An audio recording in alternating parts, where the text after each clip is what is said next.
Tell you what, I had a heck of a time in Troy this weekend. Those Me too. pumpkin squares Dude. at Chuck's. Oh my gosh! By the way, did y'all notice so there was 3 plates on the counter in the morning? Did y'all notice that? I did not notice that. Yeah, and I didn't know because I knew they had small group. So I just took off my mic, but yeah, I took them all. So don't worry. You probably did. I eyed them for a long time, and I was like kind of making a little bit of noise, like hoping somebody would wake up so I could ask the question. But then I had to get on with it. So, Did he close his camera? I'm not entirely sure what he's got going on.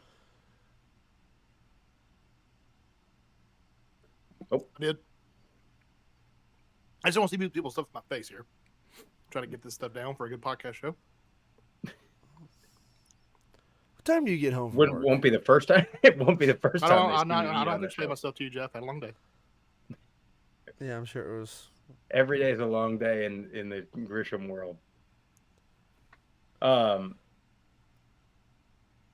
Anyway. Sorry. Pulling up the live chat on my phone. Oh. Oh, Sprouse, whenever you're ready to. Yeah, I'm waiting on it to show up on my Twitter feed. There it is. Repost. Did y'all see that little rumor going around about Twitter being a paid service? No.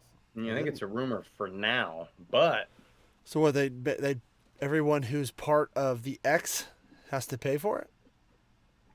I saw a rumor. Again, I don't know if it's true. My wife asked me. She said, "Is this true?" So I hope not. I mean, we're already a verified account, so we're already. We're already paying for it. So I don't know what. That's true. I don't know what else would happen there. But Jeff, if you're ready, I'm ready, my friend. Let's do it. A lot of ball to get to. Welcome into the #1 Group of 5 football podcast in the entire universe. This is the Group of 5 guys. Our mission and our goal is to be the voice for the Group of 5 football programs, to bring them pride and excitement that the mainstream sports media refuses to do. We need everybody's help to do that. We need you to follow us on all the social media platforms, including Facebook now, by the way, at Group of 5 guys. Go to YouTube, Apple Podcasts, and Spotify, or wherever you get your best podcast. Subscribe to the channel. Give us a 5-star rating and a review. Leave a comment. Share it with your family and friends. And you can go to group5guys.com and get you some Group of 5 guys swag. Murph's got one of the hats on. I believe that's maybe for the first time being unveiled in person. If you're watching on YouTube, Group of 5 guys hat. We got t-shirts, sweatshirts, workout shirts, shorts, joggers, beanies, all the above. So go to group5guys.com. It would help us tremendously, help us get to more games and get a little further away from home. The more help we can get from you all. On this episode, we review our trip and the game down at Troy versus James Madison.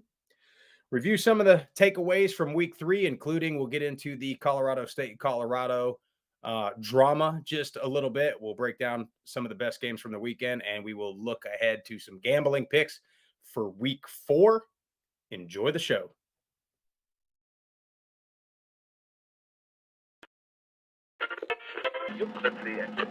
Have you had it from somebody born and raised in Lafayette, Louisiana, at a tailgate? Doubt it. Lee Corso is a guy who had a retirement party 10 years ago, and yet he still won't leave the office. Projected getting drafted between the 1st and 3rd round.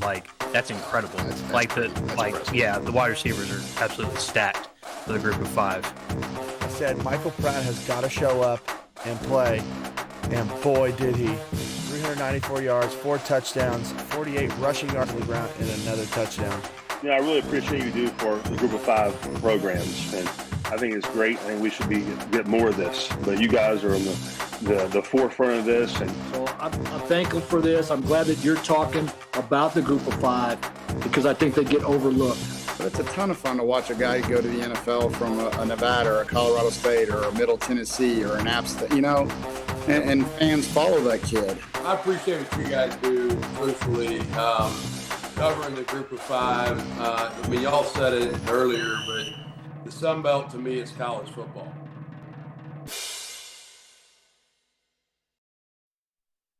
Boys, although I am still a little bit tired, still haven't quite recovered from week one down in New Orleans, still battling just a little bit. I can't tell you how excited I am to go home to Murfreesboro, Tennessee. And I'll tell you what, after this past weekend, I'm even more excited to watch this Colorado State team live and in person. Hopefully Muhammad Kamara is healthy, because I want to see that kid, although I don't want to see him go against the offensive line of Middle Tennessee. And I want to see Torrey Horton live and in person. Cannot wait. But Group of Five Live will be from Murfreesboro, Tennessee. Live from the tailgate. We're not entirely sure where at the tailgate we're going to be just yet, but we've got some capabilities right now, so we should be able to get to a good spot, get a good backdrop. We'd love for everybody in Murfreesboro, Nashville, Middle Tennessee area, come hang out in the morning, and then I'm sure we'll go watch some ball in the early afternoon until the tailgate gets cranked up for that game. Cannot wait to be back in Murfreesboro. Golf tournament Friday, live show, ball game Saturday. Big time stuff. Huge weekend, homecoming weekend for the Blue Raiders. So can't wait to be there, boys. Yeah, it's going to be great just to see all the old faces, the coaches and the former players and teammates that we've had. And alumni golf tournament is going to be absolutely epic again. Can't wait to get to see Stock, spend some time with him. And then I think this is going to be one hell of a matchup. I really do, especially the way that Colorado State played last week. And BFN, as he's being known on Twitter now, Nicolosi, the quarterback, he sparked that offense. Can't wait to see that and that Blue Raider defense go head-to-head. Yeah, I agree. I can't wait for it. Jeff, me and you were sitting up there till 2:30 in the morning watching the end of that game. And, man, those guys, that was just a heck of a game all around. And I don't know that either team is, like, as good as they probably looked on Saturday night. But I think they definitely got some players. I think Colorado State's got some players, but we got to get into it, right? We got to get into the drama a little bit. And we saw Deion Sanders and Travis Hunter both came out today or yesterday in support of the safety that made the infamous hit. Jesse sent a couple videos, the hit from Major Wright in the 2009 or 2008 national championship game against Oklahoma. It wasn't even a flag, less than a decade ago. And now they got these idiots, posting death threats, texting the kid's mom. It's unbelievable. And the best thing that I've seen so far is all the Colorado State players coming out to his defense on social media. I know coaches probably hate that, the players all over social media, but it was good to see the Colorado State players coming to his defense and not caving to this national media narrative that is a disaster, in my opinion. It's really just unfortunate. You got a play that happens in the middle of a game on the field, that happens all the time. And God, is this where we're at in society now? That just because, you deem something a certain way, you get to get the guys, personal information and parents' information, and you're sending death. I mean, you got to be one pathetic loser to send a kid and his family death threats because of a hit in a football game. Like, just go in a hole and just hide and don't come out, please. Yeah. Well, and I'm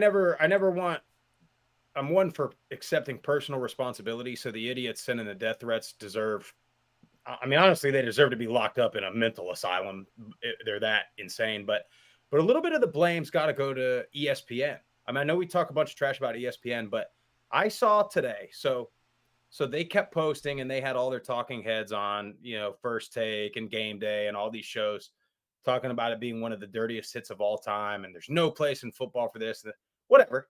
Well, today, the ESPN and the ESPN college football Instagram accounts posted the video of Shedeur Sanders poking the guy's eyes with a side-by-side of Waterboy with laughing emojis, like as if it's so hilarious. So the double standard here is like, Like, honestly, I didn't know whether to be disgusted, but I kind of I just laughed because that's exactly what I thought would happen. They're like, the caption was like, Shedeur Sanders channels his inner Captain Insano, laughing emoji, laughing emoji, laughing emoji, laughing emoji, while the post before it was, talking about banning a safety from ever playing again for making a play between the whistles, by the way. So it's just, I mean, it's ridiculous. It's this national media, this national sports media that we aim to dethrone. But part of that's the reason why. I mean, absolutely ridiculous on that end. Yeah, and it just took away from honestly what was a fantastic game, and really renewed, I think, a big rivalry between those two schools. And it's just a shame that we're not talking about all the plays that were made, great plays that were made on the field, rather than just get lost in this one bad play. That's what the big media wants, though. They don't want to talk about how good Colorado State played. They just want to talk about how dirty they are and just try to take it away from them. Because in reality, I think this has been an awesome week for Colorado State. They haven't got this much attention in probably 20 years. Yep. Well, and it starts with Coach Norvell's sunglasses quote. I mean, I think he did that on purpose to try and build a little momentum, to build some hype around his team. Because, like we said on the show, Game Day and McAfee and all the shows that ESPN had there all week long, they didn't say anything about Colorado State until Norvell made that comment.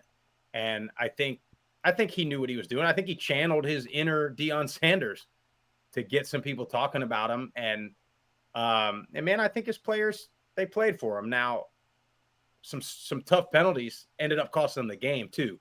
So that's where you got to be careful. And I heard his pregame speech actually today, and Coach Norvell was talking about that. You can't let the emotion and the rivalry take your composure. And at the end of the game, Muhammad Kamara was, to me, other than Torrey Horton and, Travis Hunter got hurt early, but other than those two, he was probably the best player on the field.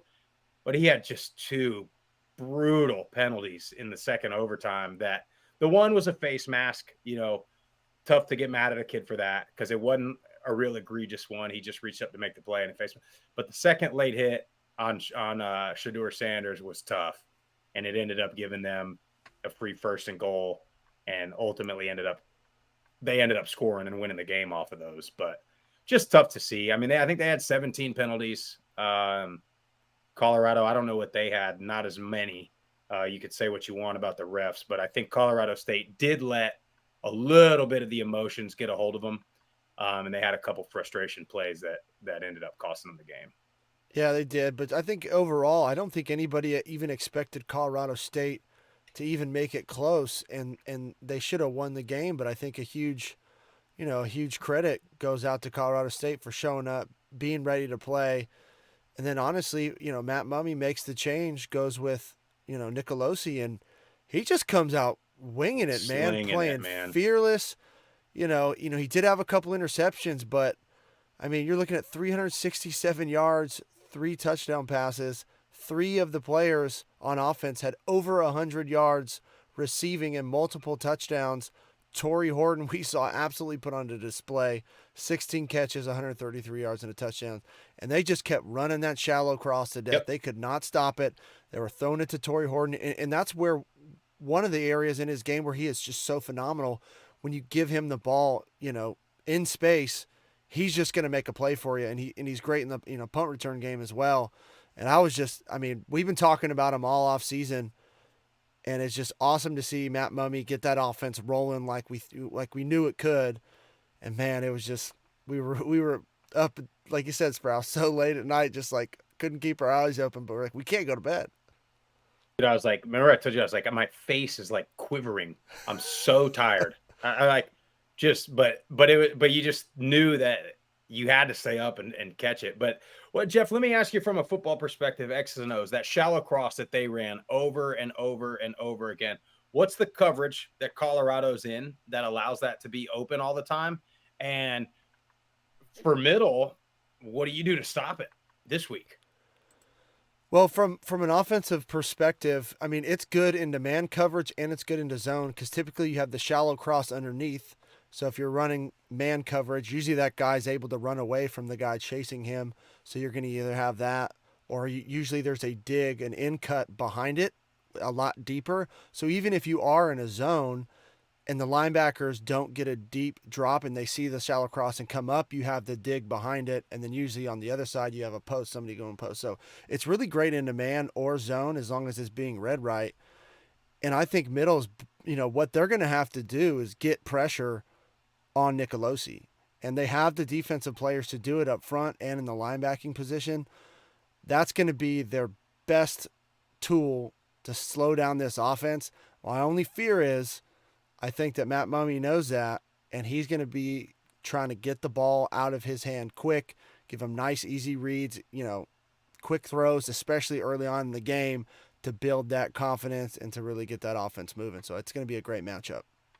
Yeah, well, and it ain't just Torrey Horton. I mean, they got 2 other receivers that can play, and that little tight end made a hell of a shoestring catch towards the end of the game there that I thought was the dagger. Honestly, I thought that won the game. It put them up 11 late, and we thought they had it. We were like, this is happening. We thought this is the 6th Power 5 win of the day, and then unfortunately they fell short. But we did get 5 Power 5 wins, Jess, so I think we're at 11 on the season, and you called 8, so we are well over, and then I'm sure we'll get a couple more towards the end of the year as we get some of those late money games. But 5 Power 5 wins. You had Miami over Cincinnati. You had Ohio over Iowa State. UNLV over Vandy. Fresno State was dominant over Arizona State. And then South Alabama was maybe the most impressive team of the weekend because Mike Gundy said it, they exposed Oklahoma State. And I know we talked about confidence last week. I'm feeling real confident in my South Alabama win the West prediction because they looked pretty good. But 5 wins. So I'll go to everybody first. I'll go to you, Swag, first. Most impressive. What'd you think on the whole weekend there? Oh, just over the Power 5 wins, man. I think it's definitely got to be the South Alabama, Oklahoma State. I mean, you were talking about dominant performance just on offense, the way they were rushing the ball over Oklahoma State. You would think they were playing an FCS school as much offense they put up on that team. And just to be clear, because I don't want to just keep going, we're just talking about just for the Power 5 victories, which one was most important, or any game? Well, I mean, whatever you thought was the most impressive thing from the weekend. Most impressive thing of the weekend is Louisiana coming out and just stomping UAB. That's the most impressive thing I saw. That UAB making me look like a chump, talking about how consistent they are, how well they're playing, and how well coached they are. And then the little rain delay come in, and your offense just they can't move the ball, and your defense can't stop a nosebleed. Very, very much disappointed in UAB Blazers, but I'm also very impressed with Louisiana bouncing back. Louisiana must have heard the Group of 5 Guy podcast last week, and they took offense to it because we were nothing but trash in Louisiana. They heard Terry Johnson's voicemail. They said, okay, we got to do some changes here. Very impressive for Louisiana. You want to talk about turning your season around? That kind of win right there is how you do it. What's interesting, the couple of quarterback changes that have, I know it's early in the year, but that have potentially turned a season around. You look at Louisiana, you look at what FIU has been able to do, and then, I mean, you look at Colorado State making a change. Although they didn't win, they played a whole lot better. But yeah, I mean, so let's recap the Troy James Madison game. So we spent the weekend in Troy. We have had some of the worst luck of all time in the first 3 weeks. So we literally are driving to the stadium, to the tailgate, and the tailgate is cracking. We are like, this is about to be such a good tailgate. Weather's beautiful. There's people everywhere. You can smell the barbecue all over the place. We park, and the sky just opens up. And according to the forecast from when we got there, it was going to be like 20 minutes of rain. So we make our way under the stadium. We hide out under the stadium, and it just never quits raining until about 8 o'clock at night or 7 Central Time at night. So we missed a good opportunity for a really good tailgate, unfortunately, which is 2 weeks in a row. The rain kind of put a damper on the tailgate. 3 to 4 hours of just like hardcore raining. Yeah. Like miserable rain. Not the rain where you can sit out there and just get a little wet. This was torrential downpour for hours on end. And then I want, credit to the Troy fans, especially the students, because they pretty much filled up after the rain. Now, I will go on record and say, Troy students, you can't leave early in a game like that. And they certainly did. I mean, the student section was pretty full at kickoff, and it was half empty by halftime. So I know the front porch seems to be a good time. Looked like a lot of people there when we drove past it on the way out. But man, you can't. I mean, your team lost by 2, and I think a full capacity crowd for the second half might make up for 2 points in that game. So a little disappointing to see that happen for sure. I'm sure that we're getting some people from Troy listening to this podcast because since we were there this past weekend, I would love someone to either tweet at us or send a voicemail next week. Give me some type of information. What is so good about this wooden, look like burnt down bar that people are just obsessed with? Because I'm talking about thousands of people are just standing outside. It's like a haunted house. And that's what everybody talk about. People from 21 to 78. We're talking about the front porch, the front porch, the front porch. And unfortunately, I think that's where a lot of the students did go. And that was 100%. because, you know, if you had a little bit more support, a little bit more noise on defense, maybe we'd be able to, you know, pull out that win. Yeah, I mean, the place looks like somebody went to an auction and bought like 1,000 wooden pallets and nailed them together and put a roof on it and called it a building and put a bar inside. I mean, I don't know what it looks like inside. I mean, it's got to be pretty cool, but yeah, it is an interesting looking spot from the outside, but definitely a little disappointed that the fans left. And thank you again to Trojans Together, NIL Collective, Chuck, Jason, Keith, everybody, Adam at Troy, Brent Jones, the AD, for coming on our live show. A lot of support from Troy, so we really, really, really appreciate that. And we had a great live show, live from the Tailgate Terrace. Got to see a little baseball practice. You got the full experience. We just missed out on that tailgate because of the rain, but it was a great time. So what's everybody's thoughts after that game? Is James Madison top team in the Sun Belt, or, you know, did they play down to Troy's level, or is Troy very good and James very good?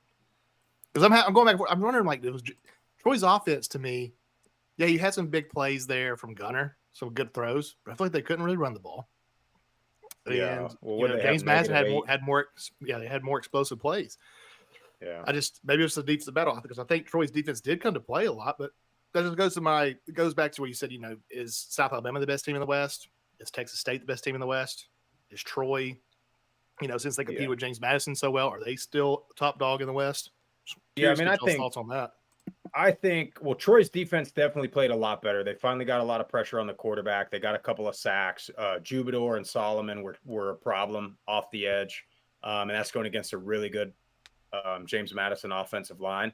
But that being said, man, James Madison's defense, I think, is better than Troy's defense. I mean, there was quite a few plays where I thought they had some room in the running game, and you get through the first level and then 2 yards upfield, and the next thing you know, there's 3 James Madison defenders right there, and they didn't miss very many tackles at all. They were flying to the football from the James Madison side. And then Troy's offense is just, I don't want to get on here and talk bad about anybody, but Gunner had a tough night.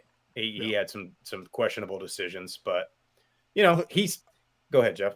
No, I was going to say, in the live show, I said I think Gunner is going to have a big day, and statistically he did. I mean, he 332 yards, 2 touchdowns, did have the interception, but it was in key points and moments in that game that he missed a couple reads, he missed a couple throws, and that's just, that's the difference in, a quarterback on a day-to-day basis that can either win you a game and lose you a game, especially when you're having to overcome the deficiencies in the run game, because they could not get anything going up front, and I think that's a credit to James Madison's defense.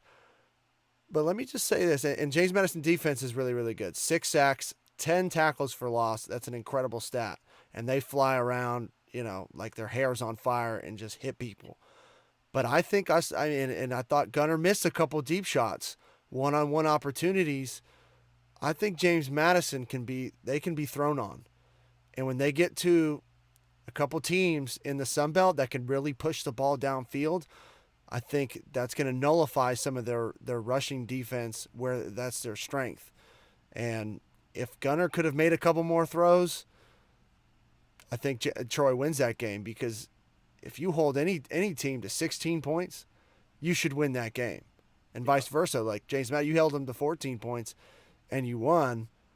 And let me say something too. I thought Jordan McLeod, he throws a damn good ball.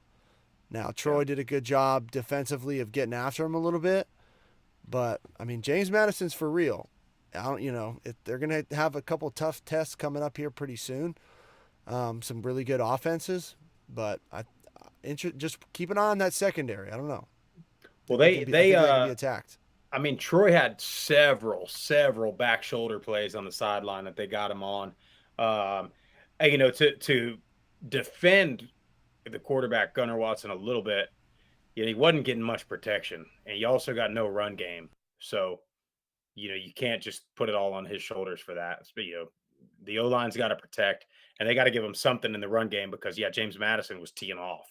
And so that's a little unfair to Gunnar Watson to ask him to do that. And like you said, he did have a good statistical number, and most of those back shoulder throws Really were good. nice He throws. just it was questionable, but he had a brutal intentional grounding call at the very end of the game that, not saying they would have won it, but it took them out of field goal range. And they didn't get a chance to even kick to win the game there at the end. So tough break for Troy. But I think Jesse, to answer your question overall, I think both defenses are really good. Troy not quite as good as they were last year, but they're still really good on defense. So that's going to keep them in some games. But I don't know. I mean, South Alabama looks pretty impressive right now. But anyway, some other games. So Tulane, man, I mean, they look like they might be the best in the group of five. They don't even have the best player on their team playing, and they're just being their defense. Talk about dominant defense. I mean, their defense is unreal. They're not giving up anything. Yeah, Tulane's defensive front held one of the best running backs in the group of five, Frank Gore Jr., to 16 rushing yards on 13 carries. So that just shows you how good this Tulane front seven is. I think he's struggling. I think Frank Gore Jr. is just not having. Southern Miss is not having the year I was hoping they'd have. Not that I expected them to win that game, but I thought it'd be a little bit closer than that at Southern Miss, at the Rock. I thought they would be more competitive. But going back to what we said all preseason and what Tip just said, their D line's good, their offensive line's good. They have the front of a superior quote unquote Power 5 team. They're the whole deal, the whole package. Yeah, there's no question about that. And depending on Michael Pratt's health, depending on what UTSA is going to do, I mean, right now it looks. I don't see who's beating Tulane. Maybe SMU, but other than that, I don't know. Yeah. Who can beat Tulane in that conference right now? And shout out Kai Horton. I mean, he continues to play good football and put them in situations to win ball games. And Lawrence Keys, this guy's a dog. He continues to have huge performances on the outside with their backup quarterback. And I think his name was Morgan in the chat. He's a Tulane fan. He said they call him Cobra Kai. They're looking forward to him getting a full starting gig next year. Maybe he needs to get a some kind of NIL deal on that regard. Be big time. I don't know how to do it. But then you go to a big game in the state of North Carolina, which a little plug here. We had Sean Clark. We got an interview with him, a little 15-minute interview that's coming up, I think, on Thursday afternoon that will drop. We got him on talking about their big win over ECU and then getting ready for a very interesting game at Wyoming. But App State, I mean, they pretty much dominated ECU, had a couple turnovers that led to scores, but, I mean, App State putting up 43 points, record crowd in Boone. I mean, that might be the team to be in the East now. I don't know. I mean, they're looking pretty impressive. Nate Noel as the primary running back, 26 carries in this game, 178 rushing yards and a touchdown. I love to see that. Well, and you go ahead, Jeff. No, I was just going to say, and he's averaging 25 carries a game, and I think they need to continue to do that. I think the offense runs through him. I think Joey Aguilar is doing a great job, but he can't do what he needs to do if you don't have a guy like Nate Noel just absolutely dominating in the run game. And Coach Clark, he said it in the interview that will drop in a few days, but Nate Noel put a ton of work in the offseason to get bigger, kind of change his body a little bit, and it's paying off because he's leading the Sun Belt right now. I'm going to go ahead and give all of us, but especially myself, a little credit here. What did we say in the offseason, though? We said they got a true number one back now, and you don't have Chase Bryce, who's the big-time, big-arm quarterback, so they're going to have to. We said they're going to have to get back to the run game and rely on it, and they have. And, I mean, they look pretty good so far. So, interested to see how they do. Really interested to see how they do Saturday, but then once they get into Sunbelt play. Does it say Nate Noel's like the number one rushing leader in the country? I don't think he's in the country, but I swear, I think I saw Nate Noel as the leading rusher in the country. He I may saw a be. stat like that today. I know he's leading the Sun Belt for sure. He's Yeah, he second. Second in the country? Who's number one? He's, Notre Dame's running back. Well, they're independent. That don't matter. Okay, Yeah, I guess it's about a conference play. Getting a conference. Out of conference conference teams, he is game. number one. Yeah, that's what I was talking about. Yeah, there you go. Yeah, so big win there for App. Great crowd in Boone. I mean, we thought that Carolina game last year was big time. They surpassed it. So unbelievable job there.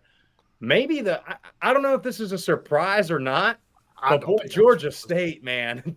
You talk about App State being the top team in the East. I don't know, because Georgia State, they're coming to play right now. And Yes, they Granger are. is a bad man. Yes, they are. And Georgia State's defense is not that bad, holding Charlotte to only 25 points. So I mean, I'm very excited about this team. Darren Granger's stats: 27 of 33, 466 yards, 3 touchdowns, no picks. Reminds me of Michael Vick. the best quarterback in the NFL, Tua, with a stat line like that. I'm just kidding. And then he ran the ball for 23 yards and a touchdown also. So 4 touchdowns he accounted for. They run the ball. It's like a two-headed monster with Granger and Marcus Carroll, the actual running back. They're scary, man. And it's they've been so close for like 3 years. And it seems like it's finally starting to click with them. And they've taken on, I mean, they're physical and they're scary. Either that or maybe Charlotte's just not that good.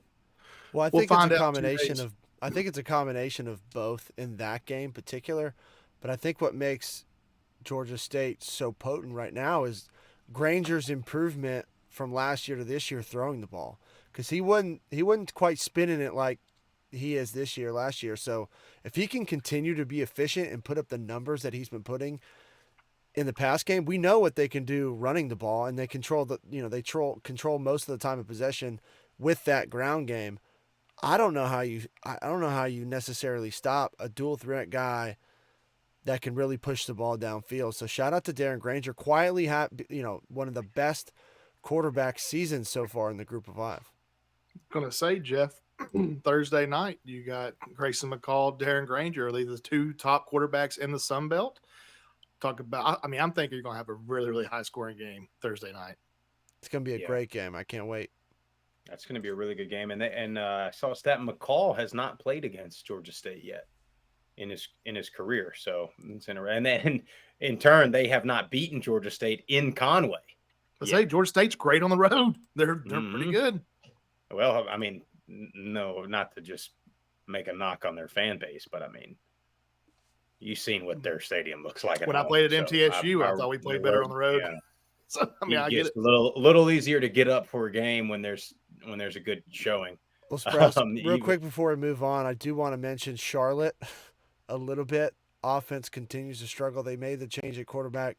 Didn't make too much of a difference. Trexler Ivy's a better thrower, but Poggi, I got a quote here from him after the game. He was not happy.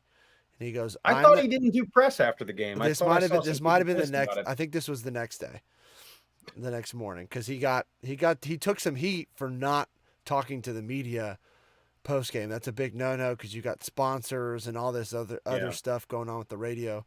But he goes, I'm the head coach. I'm the guy that hired these guys. I'm the guy that sets the vision. I'm the guy that brought the players in. I'm going to change my approach going forward. Coaches are going to be graded much more strictly. They're going to be on a much tighter leash. If you don't like that, we'll get you another home, but I'm not doing this anymore. See, he's got some tough words. Can you do that again in a little bit of an Italian accent for us? He probably saw that as a must-win game for his team, or not must-win game for his team. I mean, because preseason, what all that smoke he was bringing I at know. media day, he's trying to get more than 3 wins, and it's going to be a struggle. Yes, it is. North Texas put up a ton of points. They finally got a win. Shootout versus La Tech, 40-37 final score on that. That was a game we were kind of, I guess, interested in. But North Texas got the win. So It looks like they found their quarterback. It looks like Chandler Rogers is going to be the guy going forward. He threw 24 for 40, 313 yards and 2 touchdowns. And Roderick Burns at wide receiver, man, 11 receptions for 134 yards. And also Ayo Adai, 19 carries, 148 yards, 2 touchdowns. So looks like Chandler Rogers is their guy, and looks like he's the best fit for this offense and gets this offense going. well, didn't we think he was going to be the guy all off Yeah. season? And Yeah, then they- it wasn't. And, And they went with Stone Earl, and he didn't pan out too well. well, it was also North Texas. Well, I think 2 weeks ago I was talking about what a ballsy move it was to play the third guy. Sometimes you just take the safe bet, coach. But yeah, and then Jesse brought it up earlier. Louisiana, man, dominant. Another quarterback that they changed, and that kid, I saw some tweets from some Raging Cajun fans. They got to start promoting the hell out of that kid because he's likable, he's fun, he's an exciting player, and so far he's looked pretty good. But now don't turn your back on him the minute he screws up. And I want to apologize, Sprouse. I'm sure that I went away from your outline there. You're more asking me about the Power 5 wins. But I want to say on behalf of Group of 5, these Power 5 wins that we got, 3 of the 5 we were expecting anyway. So, Oklahoma State, we're happy that they were able to shock the world. And then Miami over Cincinnati. We knew the other 3 were going to happen. But for real, this was the most surprising and impressive win for me was Louisiana. Now, I do think the rain probably played into a big factor of this because I don't know how loyal the UAB fans were to be waiting because that was a long delay. We were sitting there for the first half of the Troy JMU game. I was like, my God, it's been 2 hours. They still haven't been playing. So, but hey, good for Louisiana. Maybe they'll get back on track. Yeah. And I want to add something to that. I thought it was a great game plan by Louisiana using Chris's strengths. They ran a ton of bootlegs, getting him on the outside to where he could throw it, easy reads, and then a couple where he just took off, and he took one, I think it was like 60-something yards all the way for a touchdown. But here's my question about UAB. And Tip, maybe you – I don't know if you have an answer or not, but we talked all offseason about Jermaine Brown Jr. Why are they not using him? He is a phenomenal running back. I think he's honestly, talent-wise, one of the best in all of college football. And he got 6 carries, I think it was the other night. And I know Jacob Zeno's 3 carries. Or 3, even worse. And Zeno's played well, but they had him rush like 12 or 15 times or something crazy. I think I can answer that one. Well, I It was asked like Tip, 21 so I wanted Tip's perspective. I don't know. I mean, maybe the swag bear knows. I mean, we saw what Jermaine Brown Jr. was doing last year and was just dominating. So to see him only get 3 carries in this game is extremely surprising. Unless he got hurt, I didn't see if he got injured or not. Just seems like they're not using him. Yeah, that's what it looks like. Well, in Grisham's defense, I think he was going to say they got down pretty quick. They were getting blown out, so that could be a part of it. But that's where, if you're down 14-0 or something, you can't abandon the run game. And now, I don't know if Trent Dilfer calls the plays, but he is a quarterback, and he probably likes to. Although he didn't really throw it a ton in his NFL career. I mean, he ought to be like the ultimate Jamal Lewis. Manage the game, don't turn it over. But yeah, Liberty just dominant. I mean, they look well. Speaking of finding your quarterback, right there. Yeah, Caden Salter and Buffalo looks to be not that great. But Liberty might be. I mean, they've been more impressive than Western in Conference USA, so especially offensively. So I think we were spot on the top 3 teams in Conference USA, but Liberty might be the top so far for the way that they've played, and they've just been very, very good so far. And they got a ton of talent on the outside too. I mean, they had 3 receivers with 99 plus receiving yards and at least a touchdown. So I mean, that's huge when you're able to spread the ball around like that. And that's what a good quarterback, Murph, I mean, you can talk more about it, but that's what a good quarterback can do with an offense. It can spread the ball around, make your outside players and everyone on the offense just it can make them all play better. Yeah. An interesting game, that Toledo San Jose State game. I mean, we were kind of intrigued by that on Saturday when we were talking about it. Toledo gets the win 21-17. Toledo's been pretty good. I mean, they've been, well, you had a couple MAC Power 5 wins so far, but the way these teams in the MAC are, they get the Power 5 win and then they drop the ball the following week. But Toledo's been consistent. Talk about your most consistent teams in the group of 5, Jess. Toledo's been pretty damn good all year.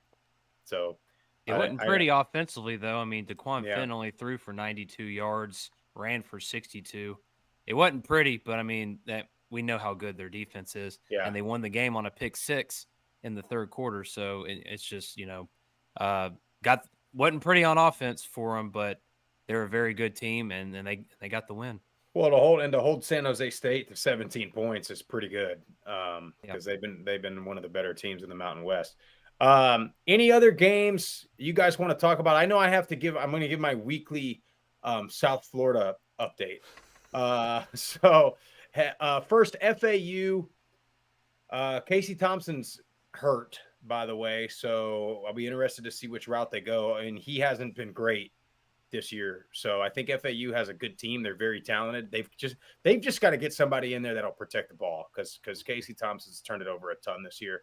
But they competed against Clemson but didn't get the win. South Florida Bulls, man. I mean, I know that Alabama is having a tough time at quarterback right now, but either way, you hold that team to the limited points now. If they could freaking score, it's the opposite.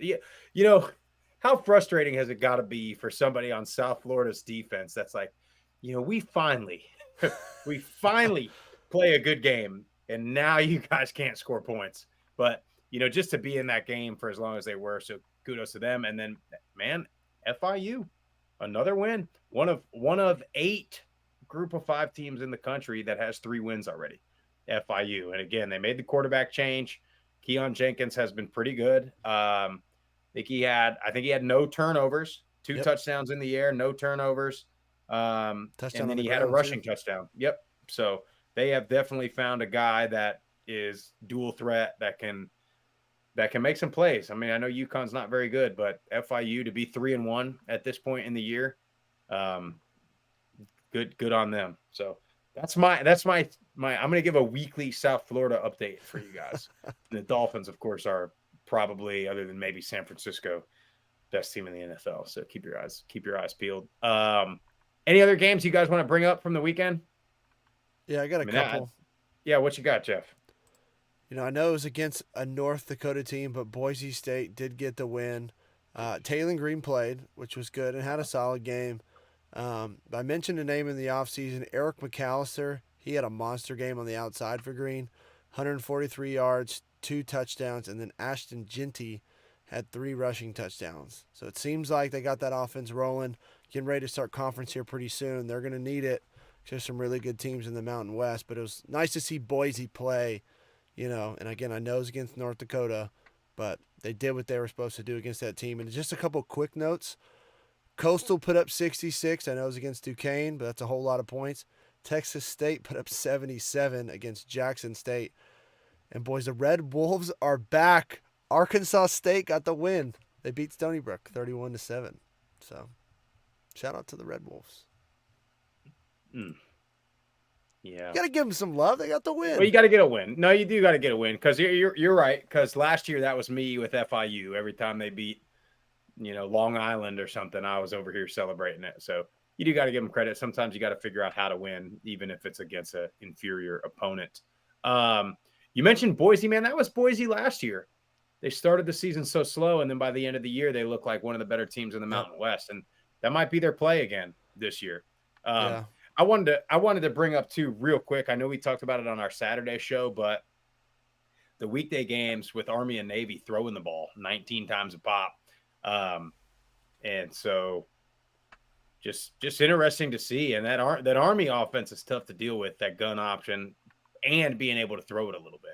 UTSA's defense really struggled with it. So Yeah. we'll see what they do. I know they play a independent schedule, but I know they play Troy in a couple weeks. I haven't looked at who else they got, so be interesting to see what happens with them the rest of the way. And then Navy might end up. I think Navy, they always do, even if they are having a bad season. They always end up screwing somebody's season over in the American. It's usually UCF, but they're out of the picture. So who's it going to be this year? Well, let's get into some games from coming up on week 4. We're going to get into our lock of the week, underdog of the week, and then our over-under pick. This is brought to you by Southern Roots. Jeff, do we have a commercial? Sure do.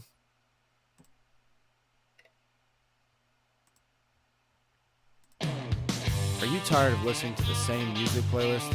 We got just what you need.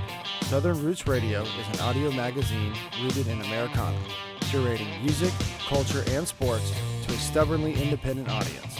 Go check them out at southernrootsradio.com, or you can download their app on either the Apple or Google Play Store.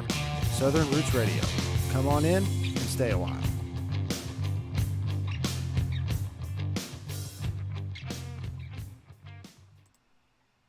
Group of 5 guys, lock of the week, presented by Southern Roots. You can download their app for free on, I believe, on Apple and Google apps. Lock of the week, we are going Texas State minus 17 over Nevada. Jeff, do you just think Texas State is just going to score too many points? Nevada's not going to be able to keep up. Is that what we're dealing with here? Yeah, Nevada has looked really, really bad the first, 3 weeks of the season, and Texas State's offense, they put up 77. I know it's against Jackson State, but that is just a ton of points. And they're at home, and their home crowd has shown up so far this season. I think they continue to show up, and I think they easily cover 17.5. Yeah, TJ Finley, he's been a savior over there at Texas State. So they've been looking really good. Underdog of the week, a little in-state rivalry, chance for another Power 5 win while they're still in the group of 5. SMU money line plus 205 over TCU. That game is in Fort Worth at TCU. But Tip, what are we thinking here? SMU's just got enough talent. I mean, TCU, and I don't think TCU is very good, but Right. Yeah. I think they're a little bit down this year. I mean, they lost a ton of talent. And SMU, I mean, we've been talking about it, how well they did in the transfer portal in this offseason. And it's showing on the field. And this offense is very, very good. So anytime you have a group of 5 team versus a Power 5 team, when you have a group of 5 team that has an electric offense like SMU has, you feel better and you feel good about their chances of beating the Power 5 team. well, and what's the line on that game? I don't have it in front of me. What are they? How many point dogs are they? Can't be very many. Because I think they it was played like 7 or Oklahoma 8 real tight. or something Yeah. like that. I mean, they played Oklahoma real tight, and I don't think TCU is quite as good as Oklahoma. Plus, I'm seeing 6.5. TCU's favored. 6.5. That's interesting. I hadn't watched enough TCU other than that first game, so be interesting to see what SMU is able to do there. On our over/under pick, we're going to take an over. We've been taking a lot of unders this year. We're going to have a bit of a shootout in Miami. We are taking FIU and Liberty over. I've got it at 52 right now. So we're taking the over on that game. I mean, Liberty might score 52 by themselves. And then FIU's been scoring some points this year too. So we're taking the over on there, root for the points there. So we got Texas State minus 17 over Nevada. We got SMU money line at plus 205 over TCU as our underdog.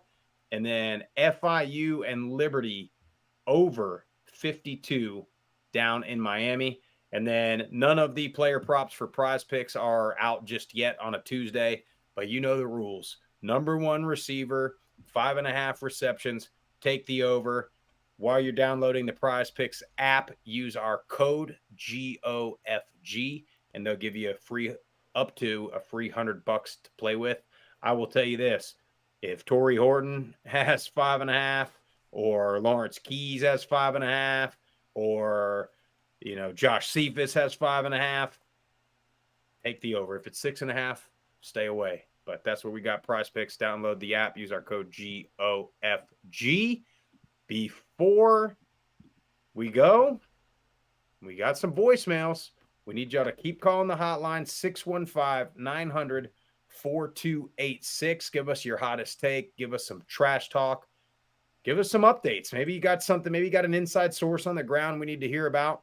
But keep calling that hotline, 615-900-4286. Jeff, let's hear what we got. Let's kick it off. After a win this week, Stu's right, leading off the voicemails.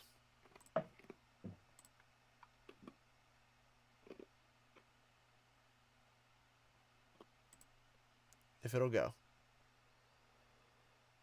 Well.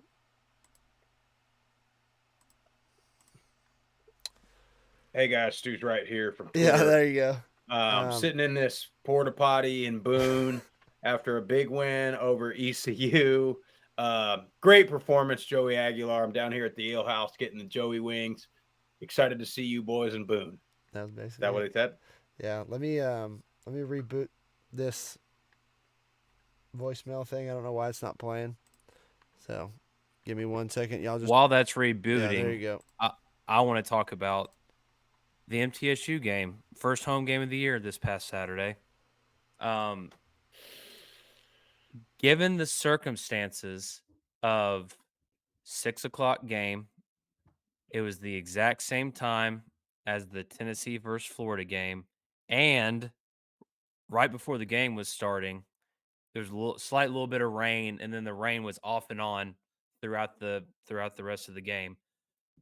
There were quite a few people there, and it made me very, very happy to see. So we makes all me know. So nervous. our open air box that we have, it's on the visitor side. So we're mainly seeing, if we're looking at the field, we're mainly seeing the home side crowd, and it's always hard to tell how many people exactly are over there, just because that y'all know that area is so big. There's so many seats over there. It's just hard to tell. But it didn't look like a ton of people were sitting on that side. But then I took my son over to that side because they had a bunch of like kids, like inflatables and stuff like that set up. And I walk over there and I look back the opposite way on the visitor side, and there was it was that lower bowl right behind the visitors sideline was Very safe full. for a lot of people. Was full. No. Oh, It was good, blue. good. It was Oh, good. MTSU blue. Good student showing then? Yeah. It was a pretty good Well, student showing.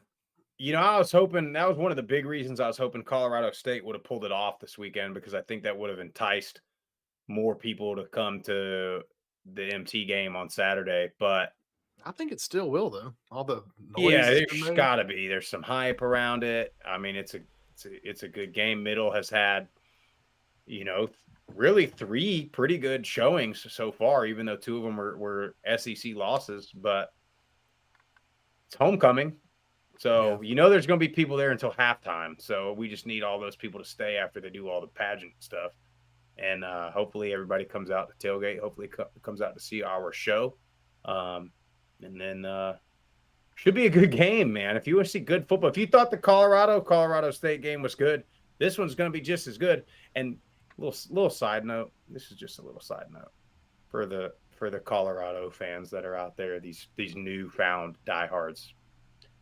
I mean, you're not that good. There's a reason Middle is still 3-point favorites over Colorado State that you just went to double overtime with.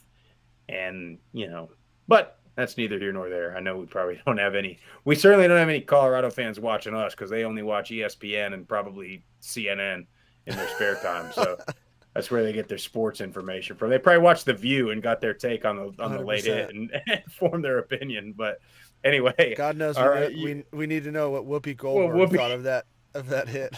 She probably is trying to file a lawsuit on the kid. I mean, yeah. Anyway, do we have voicemails? Yeah, let's see. Hopefully this thing gets cranked up this time. If not, then might be just SOL. They were calling it. Yeah. Hey, boys. Stu's right from Twitter here.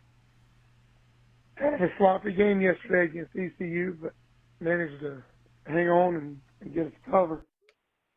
Joey, you all looked pretty good through a really bad pick, but other than that, 3 touchdowns, 241, we'll take it. And a rushing touchdown also. Nate Noel, 176 on the ground with a touchdown. Johnny Roberts, a touchdown.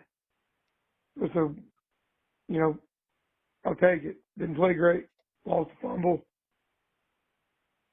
Other than that, the Flames look good from Liberty. Shout out Zach. GG Go Flames, whatever the hell it is. Timber Lake, Texas State had another monster day. Other pretty good games around the Group of 5 too. Bunch of upsets. We'll take it. Anyways, just calling to check in. Wyoming, we're coming for you. Appreciate it, Stu. That's going to be a hell of a game. It'll be a great game. That App State goes to Laramie, and I think it's going to be a physical battle between those two teams. What do you think? Yeah, I'm thinking the same thing. And we know how tough it is for these teams to travel to Wyoming. We've talked about the elevation and everything like that, but I'm loving how this App State, not only how they're playing on the offensive side of the ball, but this defense is showing up, and they're looking good this year.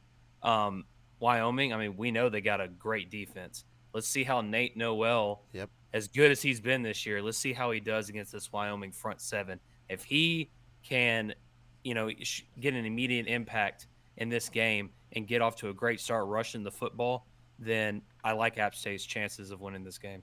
Yeah, should be a good one. All right, let's get to our next one. Zachary Brenner. What up, guys? It's Zachary Brenner. Hey, hard-fought game. All the respect to JMU. They have a really talented team. But I will say they weren't the better team. It's just my biased opinion. At the end of the day, we didn't do ourselves any favors by some of the plays we made and some of the penalties. But nonetheless, it was an entertaining-ass game. I know y'all went for it, and y'all went for an entertainment, and y'all are leaving with entertainment. So, again, hell of a game. Two great teams going at it. Still got some things to learn, clean up. It sucks losing, but we got to bounce back. We got another quality opponent. They were hanging in there with Ohio State, Western Kentucky. So, again, just proud of the guys. We're losing, or we lost the game. Losing is never fun. I hate losing. And I really hate losing. But at the end of the day, these guys fought to the end. But I will say this. Do not ever question our defense. Those boys played lights out. Offense wasn't moving the ball, so field possession didn't help at all. But Richard Jubador, Reddy Stewart, Javon Solomon, J.D. McDonald, I can name many others who played their ass off tonight on defense. So, no, I'm not going to tolerate this slander on our defense because them boys went at it. Richard Jubador was pretty much up that left tackle all night. Literally, I have pictures of him holding his ass all night, and he's still him up. But at the end of the day, forever and always one Troy. We'll bounce back next week. Appreciate it, Zach. Yeah, Jubador, I mean, that kid was a problem. He was getting after the running backs and quarterbacks in the backfield for Troy. But I got a question for you guys. What about the coach? Did y'all see the video of the coach on the sideline for James Madison? I did. Thoughts? I mean, I don't know. I just can't imagine what a James Madison fan would have to say if another team's coach did that. But I mean, what coach was it? Was it like I couldn't figure who that. It wasn't Signetti. I couldn't figure out who it was. Yeah, a little Bush League, but I'm 50-50 on it. Pardon me, if I was probably 21 years old and I saw like Jason Spray, I'll probably say his name. If I saw like our straight coach like doing that to I'd probably be fired up. But wow, that's awesome. But now I was like technically a grown man. I'm like, come on, man. Like it was a good, hard fought game. Now you're just trying to create a rivalry. Yeah. It's not even really there yet. Maybe that's what they're trying to do. They're trying to make a name for themselves in the Sun Belt. Maybe that's it. Yeah. Well, appreciate it, Zach, for calling in. Let's get to our next one. Terry Johnson. No, it'll be interesting. Group of 5 guys. Terry Johnson here. And took a week off, to calm myself, cool myself down. And then I watched the most recent UL game.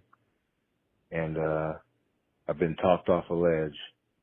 In the name of my savior, Zion Mother Chris, redshirt freshman, came in against UAB and just put on a clinic of athleticism and poise and has me being a believer again. I still think, that we got a small sample size as far as a test for our team with only 3 schools we played. But damn, Zion Chris is the motherfucking man. That man balled out, had over 200, 100 yards rushing, had put off an 80-yard touchdown, threw for a touchdown or ran for 2 touchdowns in his first ever, not really start, but it came in 5 minutes into the first quarter. The man, I'm a believer again. We might have a chance to compete. I'm not saying we're going to win the West, but compete. But that dude is a motherfucking dog. Defense played lights out. Special teams played good. We just spanked UAB's ass, man. Trent Dilfer needs to go back to high school. Man didn't know what the to do.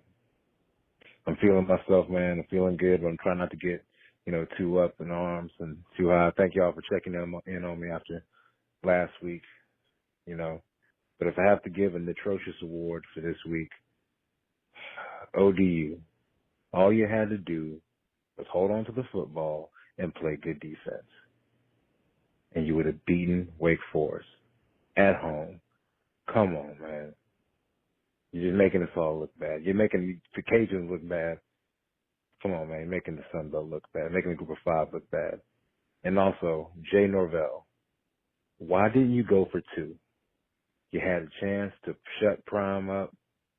You had a chance to put the world on notice about the Group of 5, and you let it slip through your fingers. Jay Norvell, go for 2. What are you doing, man? Come on. Anyway, God bless Group of 5. God bless Group of 5 guys. Go Cajuns. Terry's back. It's a very good point. I'm surprised we didn't bring that up already. Obviously, yes, congratulations, Louisiana. We've already talked about that, whatever. But why? That's. I mean, I know hindsight 2020, right? But when you're you're the away team and you're the win on the road. What? Away dog? No, you're like a good home dog. No, it's an away dog. What kind of I prefer a home dog. It's a home dog. Oh, okay. Well, they were an away brat. That's what they were, and they had to get some type of They could have shut them up right then and there. So I am surprised. Again, hindsight 2020, but me personally, Coach Grisham, I probably gone for 2. I think I was sleeping. We were talking about it when it live. I feel like we were. Yeah, you said you got to go for it. Win it right here. You got to go for it, right? Yeah. That's what they say. Go for the win on the road. Go for the tie at home. Or to me, it's really like momentum. And to me, if you're Colorado State and you just blew a big lead, you got to get out of there. You can't keep playing. The longer you keep playing, the worse it's going to go for you. So. I think I looked at you, Sprouse, and I said if they don't win it in regulation, I was like, I don't have a good feeling about overtime. Yeah. Just going, because they were picking up momentum.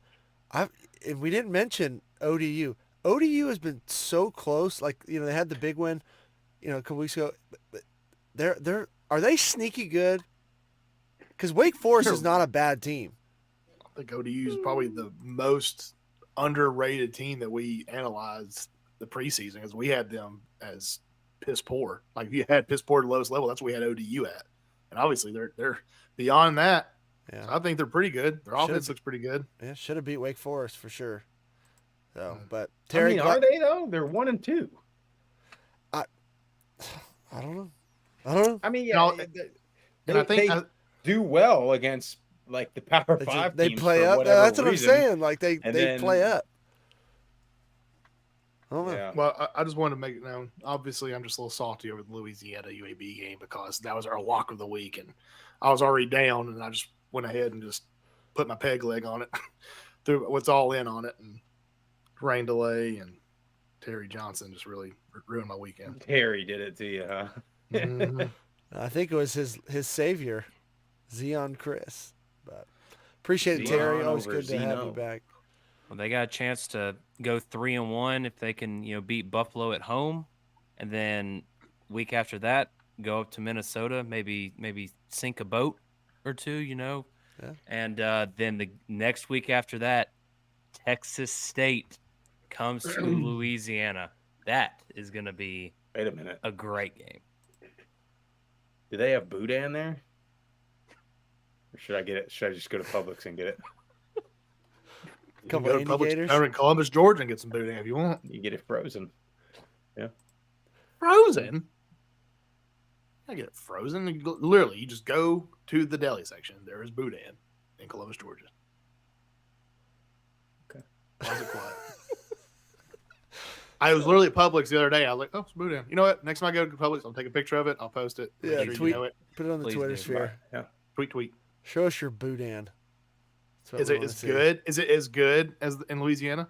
Lord no. Lord no. All right. Well, appreciate it, Terry, for calling in. Glad to have you back. Always better when you're around. We got a couple Georgia Southern calls coming in back to back. Group of 5 guys. What's going on? Good morning. This is Jim Cowart, Georgia Southern Eagles fan, calling you on my morning commute. Damn, fellas. Our game did not go the way I saw it going this past Saturday, but can't turn the ball over 6 times on the road and expect to win. I was disappointed for our guys. They played hard. Defense played amazing, actually. Kept us in that game. But we just, we 100% lost that turnover battle and subsequently lost the game. Damn, it's disappointing. We had them.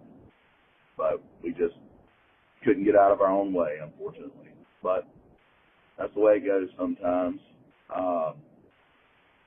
Davis Brin, he still threw the ball for 383 yards, which is just astounding to me. To me, it's just absolutely amazing. But it didn't turn into points. And, God, it was a heartbreaker. I felt so bad for our guys. But anyway, in the words of the late, great Gus Russell, Fido, F it, drive on. So that's what we're going to do. We're going to go to Ball State. Any Eagle faithful out there listening, don't get down on our guys, man. Don't get down on them. We still got a lot of football left to play and a lot of things that we can accomplish. Looking forward to this weekend. Hope everybody had a safe weekend. Congrats to everybody that won. Just hoping we can right our ship and get our heads right and on to the next one. But y'all have a great week. Thanks for doing what you do, as always. Love your content. Everybody I run into, ran into some Charlotte fans this weekend at a cookout, and they said they listened to you guys faithfully too, and just kind of good to see that, man. So anyway, y'all keep doing what you're doing. Thanks for everything again, and go Eagles.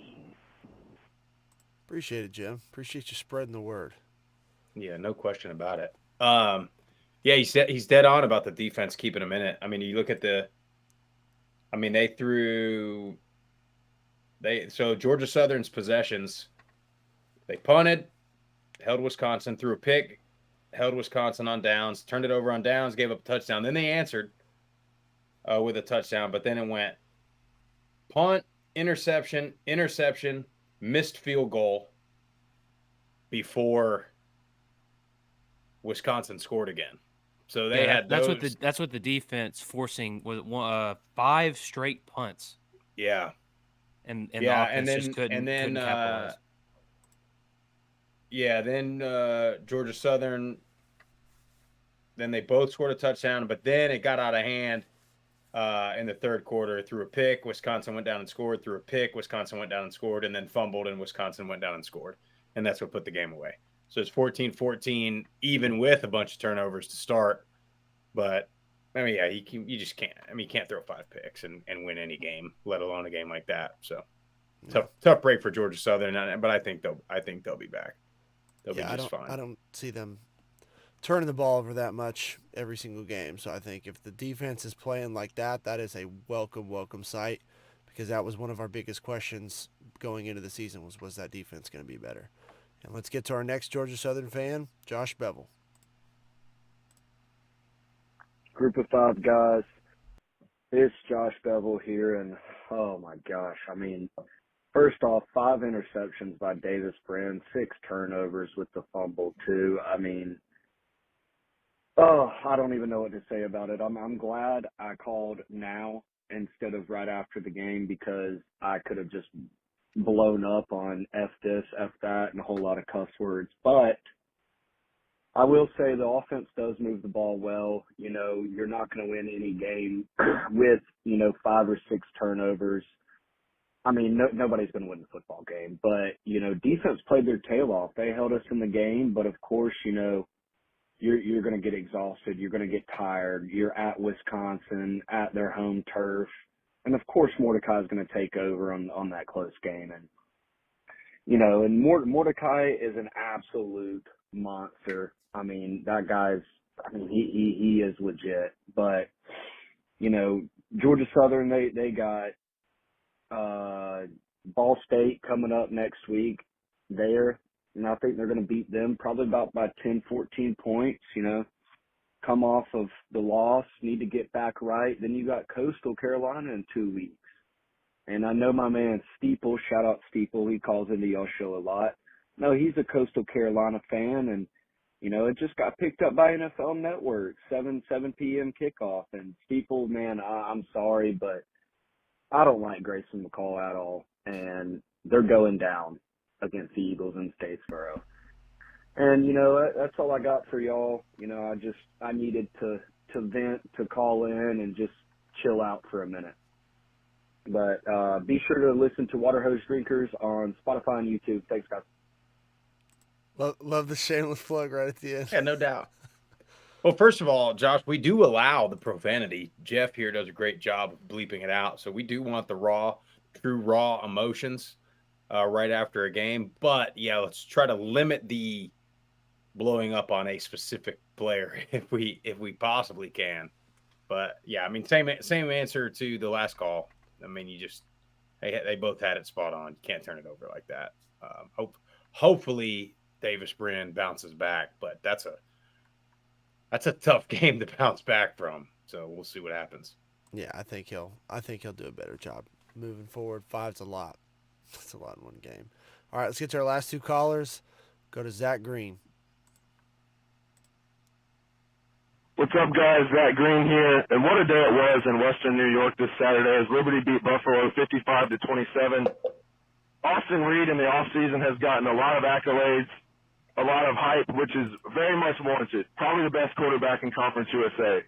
But do not sleep on Caden Salter at Liberty. He has gotten better every game so far, and today he passed for well over 300 yards, or this weekend he passed for well over 300 yards, had 5 touchdown passes. He ran for over 40 to 50 yards with another touchdown with his legs. Incredibly impressive game from him and the receivers. The receivers and Salter torched the Buffalo secondary, which did not look good.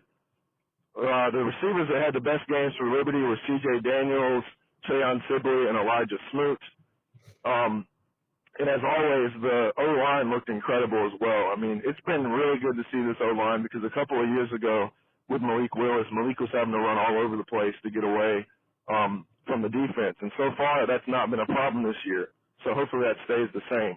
But really incredible game on the offensive side of the ball. Excited for where things are going there. On the defense, solid game.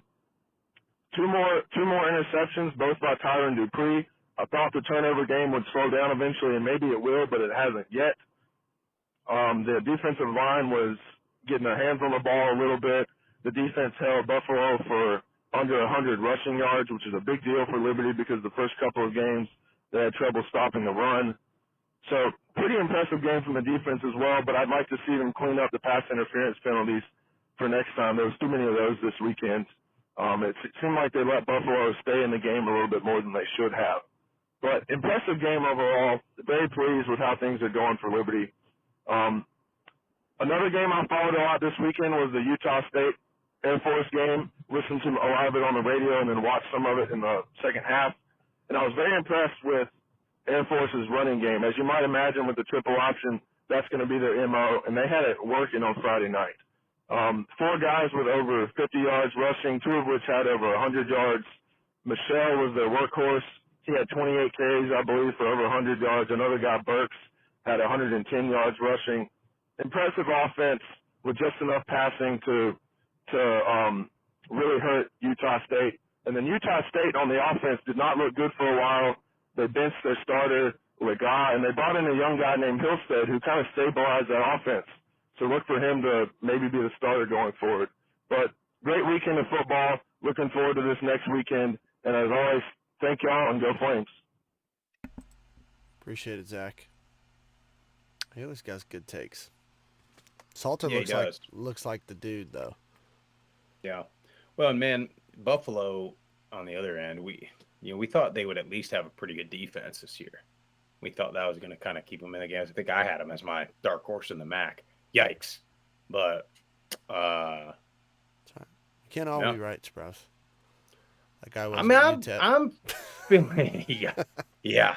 I'm feeling pretty good about most of my picks still, but that one, I mean, a dark horse, that's you're taking a gamble on that. But yeah, Utah State did look a lot better. I think that game was like 38-0, and then they end up scoring a few points and making it relatively close. So Utah State might be okay, but it's a tough conference.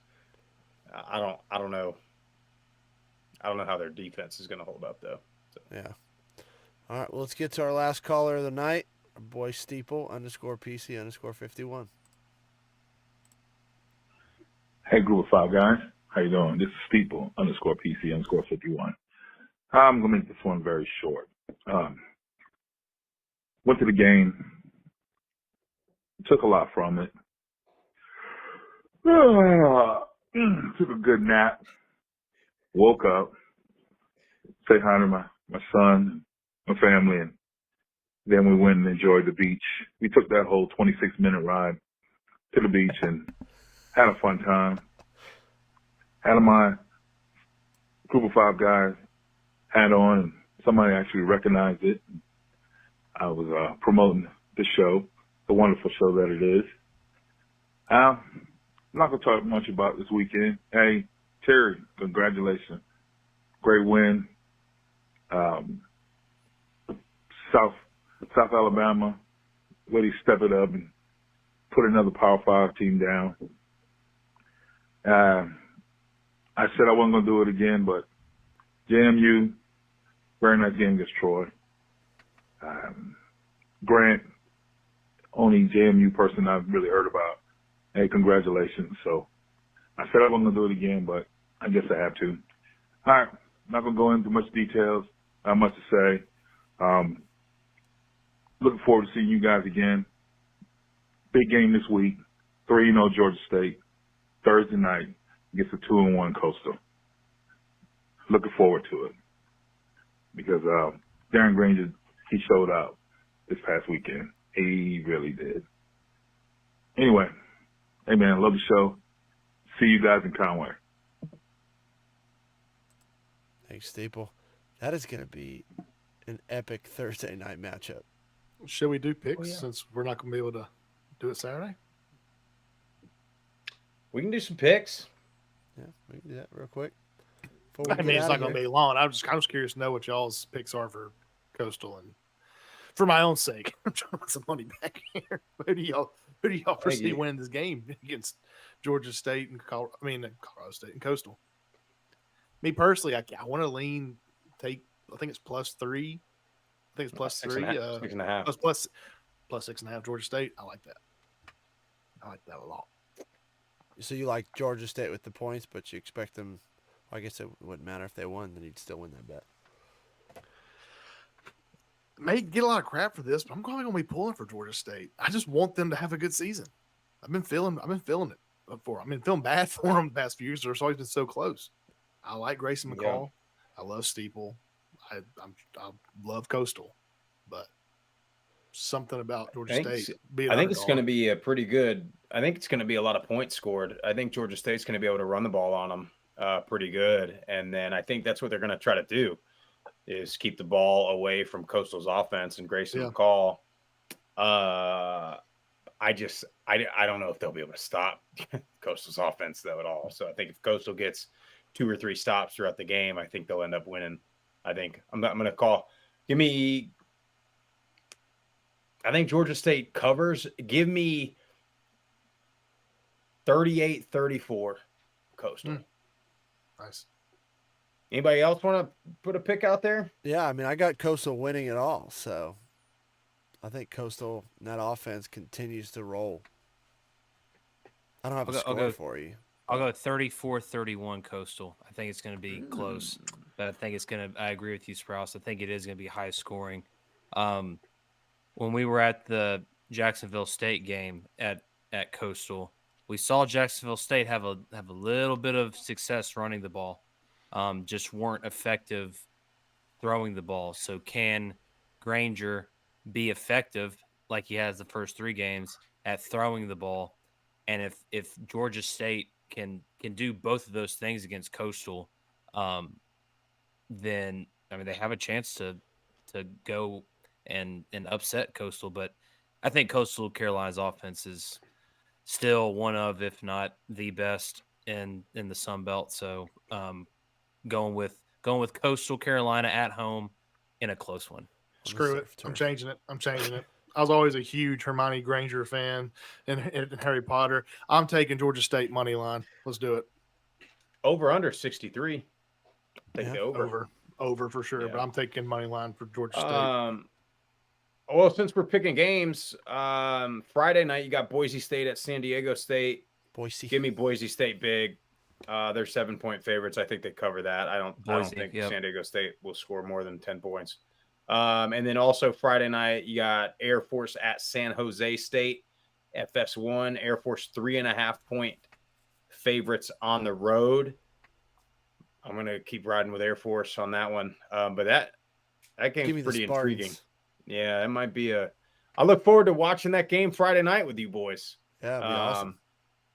I don't know if I can stay up that late 2 weekends in a row, Jeff, but I'll try my very best.